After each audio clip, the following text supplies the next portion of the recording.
உன்னை பற்றி self introduction. என் பேர் தனலட்சுமி சார். நான் திண்டுக்கல் மாவட்டம் பழனியிலேருந்து வரேன் சார். நான் ஸ்கூலில் வந்து ஐயம்பாளையம் மெயின் பள்ளியில் படிச்சிருக்கேன்.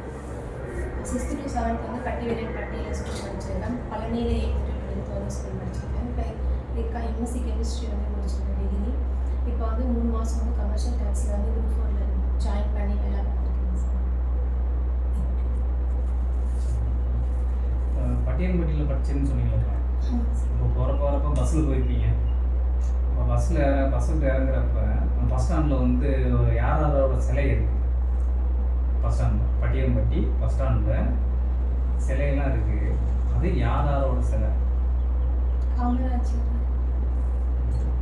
சரி சார்.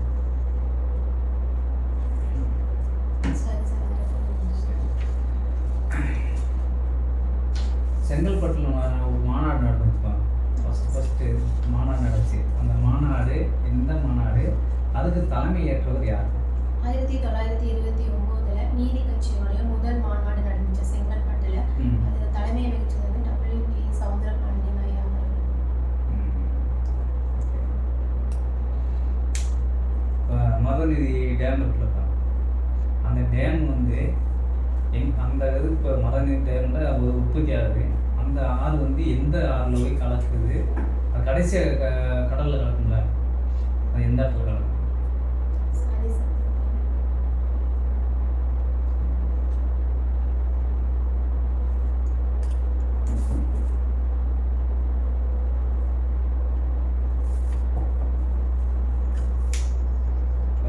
கடைசியாக புவிசார் குடியுரிமை கொடுத்துருந்தாங்க திண்டுக்கல் மாவட்டத்துக்கு.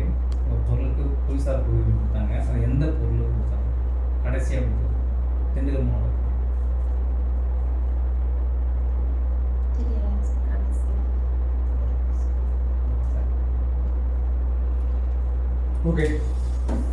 திண்டுக்கல் டிஸ்ட்ரிக்ட் பிளான் சொல்கிறீங்க நீங்கள், சரிதானே? ஃபஸ்ட்டு உங்களோட டிஸ்ட்ரிக்ட் கேட்டுக்கலாம், அப்புறமேட்டுக்கு அது பார்க்கலாம். சரி, பரவாயில்ல. நீங்கள் ஒரு பெண் அப்படிங்கிறதுனால தமிழ்நாட்டில் உங்களுக்கு பிடிச்ச பெண்கள், அதாவது முக்கியமான ஆளுமைகள் இருப்பாங்க இல்லையா, அந்த ஆளுமைகளை உங்களுக்கு பிடிச்சவங்க சொல்லுங்கள். வேலு நாச்சியார். அரசியலில் வந்துட்டு ஜெயலலிதா. வேற யாரெல்லாம் தமிழ்நாட்டில் முக்கியமான ஆளுமைகளாக இருந்திருக்காங்க? பெண்களில் சுதந்திர போராட்டத்தில் வந்துட்டு தில்லையாடி வள்ளியம்மை இருந்திருக்காங்க சார். முத்துலட்சுமி ரெட்டி அவங்க இருந்திருக்காங்க சார். அதுக்கு சரி, ஓகே.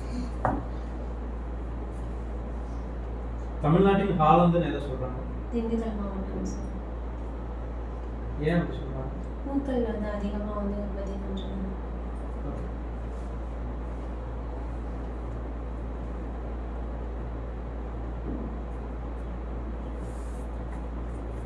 இப்போது இடைக்கால பட்ஜெட் போட்டாங்க இல்லையா, அதில் பெண்களுக்காக வந்து ஒரு சிறந்த திட்டத்தை நம்ம நிதியமைச்சர் அவர்கள் அனௌன்ஸ் பண்ணியிருக்காரு. அது என்ன திட்டம்?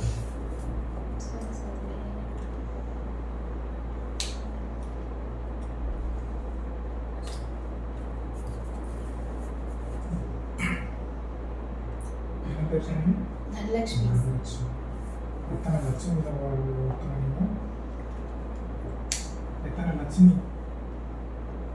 12. 9 எத்தனை தெரியல. தனலட்சுமி, அஷ்டலட்சுமி அப்படிலாம் வரும் இல்லையா, கேட்பாங்க. தனலட்சுமி அப்படின்னா உங்களோட பேரோட அர்த்தத்தில் என்ன இருக்குது அப்படிங்கிற மாதிரி கேட்பாங்க. எந்த தாலுகான்னு? பழனி. பழனி தாலுகா. பழனியை பற்றி என்ன சிறப்பு? பழனி பற்றி தான் சொல்லுங்கள். 6 படை வீடில் 3ஆம் படை வீடு வந்து பழனி. பழனியில் எங்கே எப்போலாம் அங்கே சிறப்பு நாட்கள் விழாக்கள்லாம் நடக்குது? தைப்பூசம், பங்குனி உத்தரம், வைகாசி விசாகம். ஓகே. வைகாசி விசாகம் அதில் என்ன இருக்குது சிறப்பு? முருகன் பிறந்த நட்சத்திரம் விசாக நட்சத்திரம். அதனால விசாக திருவிழா, வைகாசி மாதம் விசாக திருவிழா கொண்டாடுவாங்க. தேர் இருப்பாங்க. ஓகே. வேறு என்ன இருக்குது? வேறு என்ன நல்ல திருவிழா முக்கியமாக? சூரசம்ஹாரம் சஷ்டி கந்த சஷ்டி சூரசம்ஹாரம் பண்ணுவாங்க சார். அங்கே என்ன பழனியில் என்ன ஃபேமஸ்? எங்கே இருக்கீங்க பழனியில்? பழனியில் கோவில் பக்கத்துலேயே இருக்கீங்க. இப்போ என்னென்ன என்ன அங்கே என்ன பழனியில் என்ன பிரசாதம் இது என்னென்ன பஞ்சாமிர்தம் பஞ்சாமிரதம் மட்டும் இருப்பாங்க. அவர் நம்ம முருகரோட சிலை எந்த இதில் செஞ்சுருக்காங்க? நவபாசானம் தலை செஞ்சது போகர் சித்தர். போகர் சித்தருக்கும் அகத்தியருக்கும் உள்ள ஒரு தொடர்பு இருக்கு. சரி சார் தெரியும். போகர் சித்தர் என்ன எப்படி சித்தராக இருந்து என்ன இது பண்ணார்? அவர் ஒரு சித்தராக இருந்தார், சிலை வடிவமைச்சார். எந்த சிலையா? முருகன் சிலை. அதில் எத்தனை இது இருக்கு? அந்த சிலையில் என்ன இருக்கு முக்கியமாக? நவபாசானங்கள் நிறைய இருக்கு. அந்த சிலையில் நவபாசானங்கள் இருக்கு. இந்த அறுபடை வீடுகளை சொல்லணும் அவசியம். அறுபடை வீடு, முதல் வீடு திருப்பரங்குன்றம், இரண்டாம் படை வீடு வந்துட்டு மாவட்டத்தோட சொல்லணும். மாவட்டம் திருப்பரங்குன்றம் மதுரை மாவட்டம், திருச்செந்தூர் தூத்துக்குடி மாவட்டம், பழனி திண்டுக்கல் மாவட்டம், சுவாமிமலை கும்பகோணம் மாவட்டம், தஞ்சாவூர் மாவட்டம். மாவட்டத்தில் வந்து இப்போ பிரிச்சிருக்கேன். ம். திருத்தணி, சென்னை, பழமுதிர்ச்சோலை, மதுரை மதுரை மாவட்டம். திருத்தணி வந்து திருவள்ளூர் மாவட்டம். அதுதான் நமக்கு ஆந்திராவோட பார்டரில் வரக்கூடியது. சரி, திண்டுக்கல்ல வேற என்னென்ன சிறப்பு இருக்கு? திண்டுக்கல்லோட சிறப்பு திண்டுக்கல் மலைக்கோட்டை கோவில். முக்கிய ஸ்தலங்கள் சொல்லி பார்த்தோம்னா கோட்டை மாரியம்மன் கோவில், அபிராமி அம்பிகை கோவில் அதெல்லாம் இருக்குங்க சார். வேகம்பூர் வந்து பள்ளிவாசல்ல வந்து இருக்கு. இந்த புனித தேவாலயம் வந்து முக்கிய ஸ்தலங்களாக இருக்கு. வேற வேற என்ன சிறப்பு சொல்லுவீங்க? திருப்பூர், அதாவது திண்டுக்கல்ல சிறப்பிக்கக்கூடிய இதில் சிறப்பாக சொல்லக்கூடியது என்ன முக்கியமான? மலைகளின் இளவரசின்னு சொல்லக்கூடிய கொடைக்கானல் வந்து திண்டுக்கல் மாவட்டத்தில் வந்து அமைஞ்சிருக்கிறது வந்து ஒரு சிறப்பு சார். தொழில்கள் எடுத்துக்கிட்டோம்னா திண்டுக்கல் தொழில்கள்னு சொல்லி பார்த்தோம்னா கூட்டு வந்து அதிகமாக வந்து இங்கே வந்து உற்பத்தி பண்ணுறாங்க. கூட்டு ஃபேமஸ். தோல் தொழிற்சாலைகள் வந்து இங்கே திண்டுக்கல் மாவட்டத்தில் வந்து இருக்கிறதுனால வந்து ஃபேமஸ். சார் இது கேட்டார், ஒரு கொஸ்டின் அது கேட்டாருங்களா? புவிசார் குறியீடு அதை பற்றி கேட்டாங்க. புவிசார் குறியீடு இது வரைக்கும் தமிழகத்தில் எத்தனை பொருட்களுக்கு கொடுத்துருக்காங்க? இந்தியாவில் புவிசார் குறியீடுகள் அதிகமாக வாங்கின மாநிலம் குளோபல் இண்டெக்ஸ் ஏன் கொடுக்குறாங்க?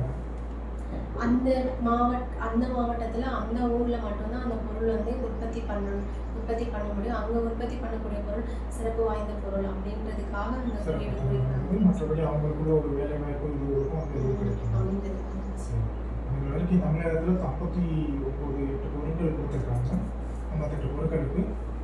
இந்தியாவிலே எடுத்துக்கிட்டோம்னா தமிழ்நாட்டில் தான் தமிழகத்தை முதல் மாவட்டம் மாநிலம் எடுத்துக்கிட்டோம். மாநிலமும் மொத்த மாநிலங்கள் எவ்வளோ இருக்குங்க? 28 மாநிலங்கள் இருக்குங்க சார். தமிழ்நாடு எந்த பிளேஸ் இருக்கு பொருளாதாரத்தில்?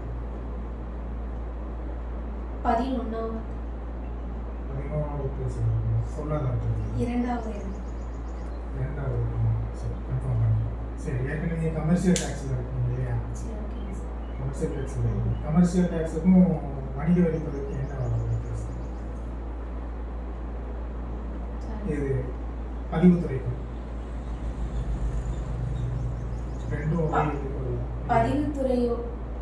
ரெஜிஸ்ட்ரேஷன் டிபார்ட்மெண்ட்டோட துறை வந்து கமர்ஷியல் டேக்ஸ் டிபார்ட்மெண்ட் கீழே தான் சார் பதிவுத்துறை வருது. அதுக்கு கீழே வருது. Department of commercial taxes and registrations கீழே தான் சார் ரெஜிஸ்ட்ரேஷன் டிபார்ட்மெண்ட் வருது.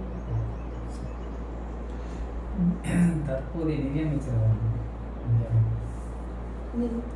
மாண்புமிகு நிர்மலா சீதாராமன் அவங்க வந்து இப்போ பட்ஜெட் அறிவிச்சிருக்காங்க.